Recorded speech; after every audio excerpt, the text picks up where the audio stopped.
आपके संतराम पाल जी महाराज मूर्ति पूजा भी छुड़वा रहे हैं, मंदिर में भी जाना मना कर रहे हैं जी, क्या है? देखिए संतराम पाल जी महाराज यह नहीं कहते कि मूर्ति छोड़ो के मंदिर में, यही तो कह रहे हैं और क्या कह रहे हैं, यही तो बोल रहे हैं। हम आपको बता रहे हैं कि मंदिर में भी भाई ये थोड़ा कह रहे हैं कि गुरुजी के मूर्ति छोड़ो के भाई, मतलब वो तो जो अपने ग्रंथों में है ना उस हिसाब से भक्ति बताते हैं। क्या है, जैसे मूर्ति रखते हैं हम किस उद्देश्य से रखते हैं। देखिए भाई साहब, जैसे आपने बोला है कि इसका प्रमाण कहाँ पर है, तो हमारे देवी पुराण में है पृष्ठ 123 पे 3रा स्कंद में लिखा है, विष्णु जी बोल रहे हैं कि तुम शुद्ध स्वरूपा हो, ये संसार तुम्ही से उद्भासित हो रहा है। मैं ब्रह्मा और विष्णु और शंकर तुम्हारी कृपा से विद्वान है। हमारा तो आविर्भाव यानी जन्म, तिरुभाव यानी मृत्यु हुआ करता है। ठीक है, तो हमें इससे ये प्रमाण मिलता है कि ब्रह्मा विष्णु महेश की जन्म मृत्यु होती है। आप इसको देख सकते हो देव पुराण। एक प्रश्न और है कि जैसे बोलते हैं इनके गुरुजी के, मतलब ये लोग बोलते हैं कि इस धरती पे हमारे गुरुजी हैं सबसे बड़े, और भी धर्म गुरु हैं हम लोग जो भी हैं, जैसे आसाराम जी थे या मान लो वो दयानंद सरस्वती, और भी बहुत से ऐसे गुरु हैं। तो क्या धर्म गुरु सही नहीं है क्या? इनके गुरुजी सब कुछ हैं क्या? हमारे गुरुजी जो और हैं धर्म गुरु शंकराचार्य, वो कुछ नहीं क्या? देखो जी, आपने जो प्रश्न किया बहुत अच्छा है ये भी, क्योंकि गुरु की भी कुछ पहचान होती है ग्रंथों में भी, और जैसे गुरु जी की एक वाणी भी है। गुरु जी बताते हैं कि गुरु के लक्षण 4 बखाना, प्रथम वेद शास्त्र का ज्ञान। तो गुरु जी की ज्ञान, वेदों को भी ज्ञान हो, शास्त्रों को भी ज्ञान हो, और वेदों में भी महिमा हो गुरु की कि किस प्रकार गुरु होने चाहिए। जैसे गीता अध्याय 4 श्लोक 34 में बोला है, अर्जुन को ज्ञान दे रहे हैं, वो उन्होंने बोला है कि हे अर्जुन, तू तत्वदर्शी संत की शरण में जा, जहाँ उनको छल कपट भाव छोड़ के सरलता पूर्वक प्रश्न करने से वे तुझे तत्व ज्ञान का उपदेश देंगे। तो तत्वदर्शी इस समय संत रामपाल जी महाराज हैं। तो आप गीता में भी मिला सकते हो और उस गीता के आधार गुरु बनाओ तो पूरा लाभ मिलेगा।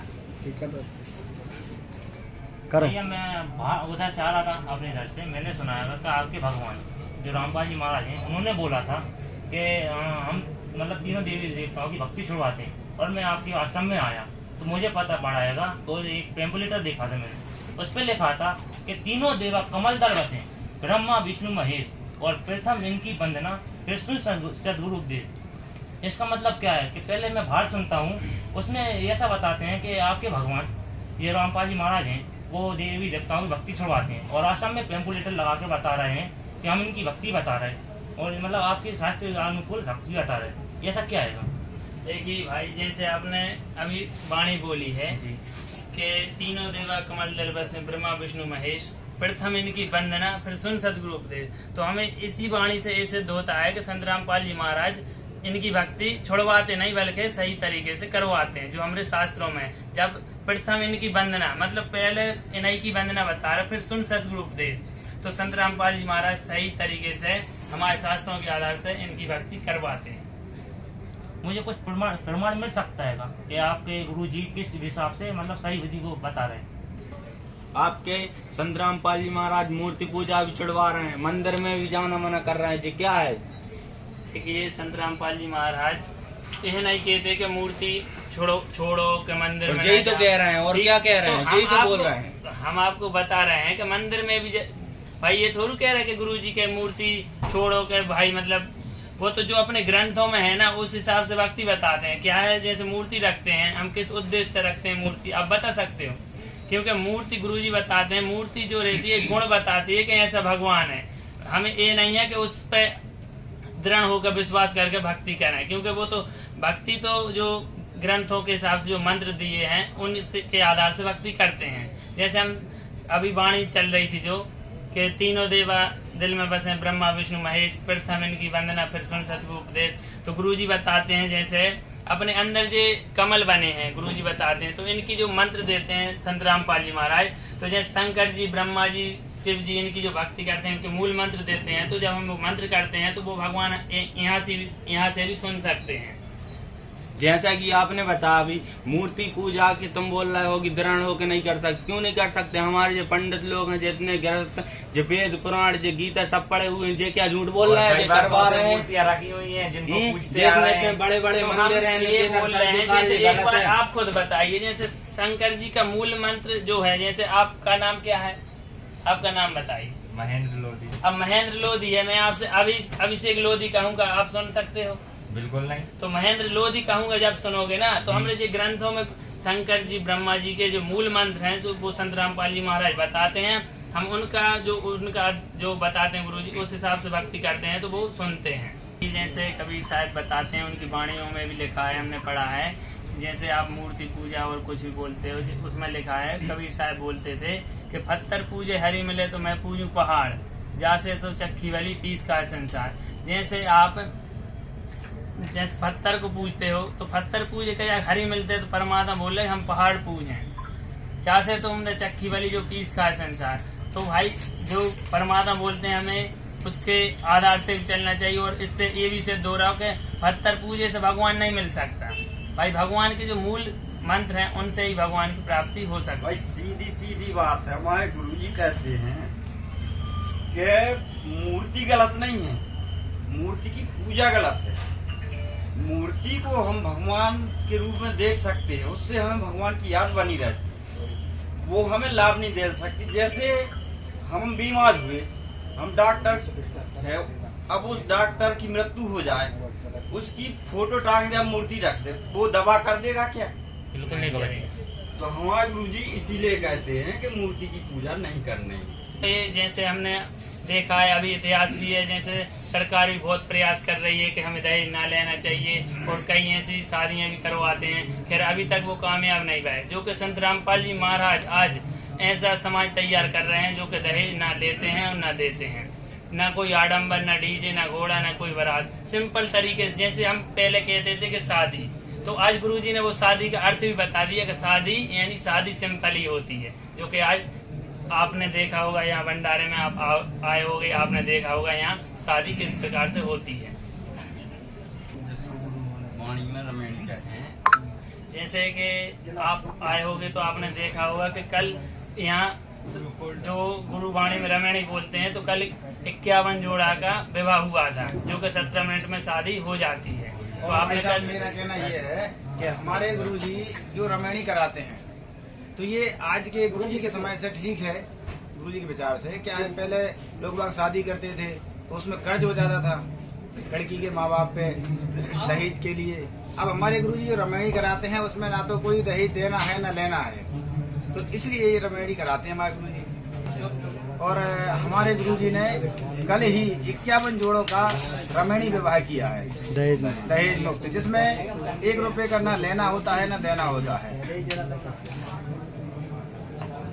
इन्होंने बताया है कि संत रामपाल जी महाराज जी के आश्रम में कल ही 51 जोड़ों का दहेज मुक्त विवाह हुआ है। क्या आप लोगों ने ये दहेज मुक्त विवाह देखा है? हाँ देखा है, हमने देखा है, और हम आए थे परसों के दिन। ये काम तो उन्होंने बहुत अच्छा किया है। ये एक समाज सुधारक के रूप में भी कार्य कर रहे हैं। क्या आपका और भी कोई प्रश्न है? हाँ सर, मेरा एक क्वेश्चन है। इनके गुरुजी संत रामपाल जी महाराज व्रत करने से मना करते हैं, ये ऐसा क्यों? व्रत करने से मना क्यों करते हैं? तो दर्शकों, मतलब भाइयों, इन्होंने बताया कि आपके गुरुजी संत रामपाल जी महाराज व्रत करने से मना करते हैं। ऐसा क्यों? क्योंकि ये व्रत बहुत दिनों से करते आ रहे हैं और व्रत करने से फायदा होता है, ये लोग इनका कहना है। देखिए, संत रामपाल जी महाराज व्रत करने से मना नहीं करते। वो तो अपनी जो गीता के आधार से जो व्रत गीता जी में लिखा है, गीता अध्याय 6 श्लोक 16 में लिखा है कि ये युग ना तो बहुत खाने वाले का, ना बिल्कुल कम खाने वाले का, ना ज्यादा सोने वाले का, ना कम सोने। तो ये उसमें ऐसा लिखा है कि हमको व्रत गीता जी में स्पष्ट है कि उसमें ना करने चाहिए, उसमें गीता जी में मना किया है। मेरा भी एक प्रश्न है कि जो संत रामपाल जी महाराज हैं, ये श्राद्ध निकालने के लिए मना करते हैं, जो बताते हैं कि श्राद्ध निकालना पाप का भागी बनने के बराबर होता है। क्या कहेंगे सर इस बात? देखिए, ऐसा नहीं है। ये भी हमारी गीता में भी प्रमाण है कि गीता अध्याय 9 श्लोक 25 में लिखा है कि भूतों को पूजने वाले भूतों को प्राप्त होते हैं, पितरों को पूजने वाले पितरों को प्राप्त होते हैं। तो इसमें भूत पूजा मना की है, ये गीता में प्रमाण है, आप देख सकते हो उसमें। मेरा एक प्रश्न है कि हम लोगों के इतने सनातन धर्म में त्योहार हैं, आपके गुरुजी त्योहार मना क्यों करते हैं? त्योहार मनाने को क्यों मना करते हैं? जैसे होली का त्योहार है, क्यों मना करते हैं आपके गुरुजी? दिवाली मनाना। देखिए ये क्या है, जैसे ये हमारे जो ग्रंथों के हिसाब से गुरुजी भक्ति करवाते हैं, और त्योहार की बात है, जैसे अब एक सतयुग का ले लो, ये तो अवे की बात है। सतयुग में कौन सा त्योहार था? कुछ नहीं था ना। तो सतयुग में जो ग्रंथों के हिसाब से भक्ति होती है वो तत्वदर्शी संत आज बताते हैं, तो हम उसके हिसाब से जो भक्ति करेंगे तो हमारी मुक्ति होगी। क्योंकि ये दंत कथा है, ये हम लोगों को बहुत तरीके से भ्रमित किया है, क्योंकि हमारे ग्रंथों में लिखा है कछु और करवा रहे कुछ कछु। ठीक है, ऐसा कुछ नहीं है। एक प्रश्न है कि होली त्योहार होली मनाते हैं, तो होली मनाने के लिए कैसे मनाना है इसका पता है आपको? भैया जैसा हमारे धर्म गुरुओं ने बताया है, होली मनाओ, रंग गुलाल लगाओ, शराब भी पी लो कभी कभी, होली मतलब ऐसा कुछ तो एंजॉय करने का त्योहार है। ठीक है, आप एंजॉय की बात कर रहे हो। होली कहाँ से पैदा हुई, किसने मनाई? सबसे पहले प्रहलाद से होली मनाई गई, तो उसने क्या रंग डाला था किसी के ऊपर? कैसे मनाई थी उसने होली? उन्होंने तो राम नाम उसने की होली भगवान मनाई की थी। भक्ति करके होली बनाई थी, जब उसकी जान बची थी, उसकी रक्षा की थी परमात्मा ने। आज हम ये रंग गुलाल कीचड़ डालते, इससे नशा करते, देखते हो कितने दंगे फसाद हाँ, होते और हैं। मैंने भी ये भी देखा है कि होली होना चाहिए। जब होली होती है तो लड़ाइयाँ हमारे होती गुरुजी हैं, कहते हैं शराब पीते हैं, ये तो गलत है ना।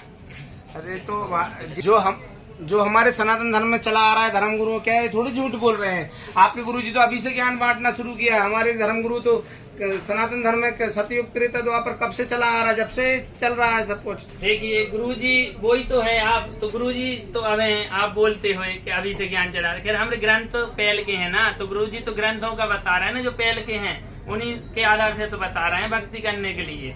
इसमें क्या है गलत भाई? जो अपने ग्रंथों में लिखा है, जो आपको जानकारी नहीं है, गुरुजी उंगली रख रख के बताते हैं, तो आप देख सकते हो, एक एक चीज बताते हैं। भाई साहब हमारे गुरुजी अभी आए, ठीक है, मानते हैं, लेकिन कबीर साहब 600 वर्ष पहले आए थे। उन्होंने एक वाणी बोली है, चारों युग में संत पुकारे, कूक कहा हम हेल रे, हीरे माणिक बहुत ही वर्ष है, ये जग चुकता ढेल रे।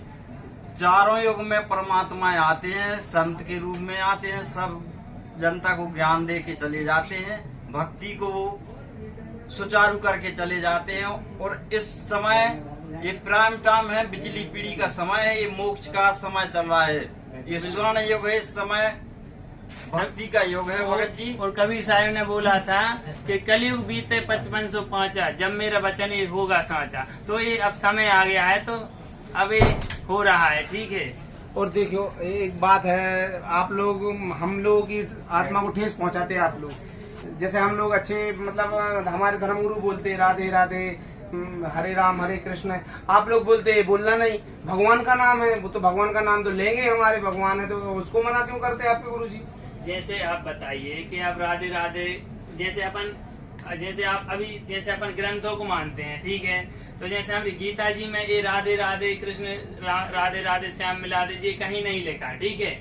गीता अपनी चारों वेदों का सारे, आप उसे आसानी से पढ़ सकते हो, ठीक है। तो उसमें गीता अध्याय 8 श्लोक 13 में लिखा है कि ओम मंत्र बताया स्पष्ट।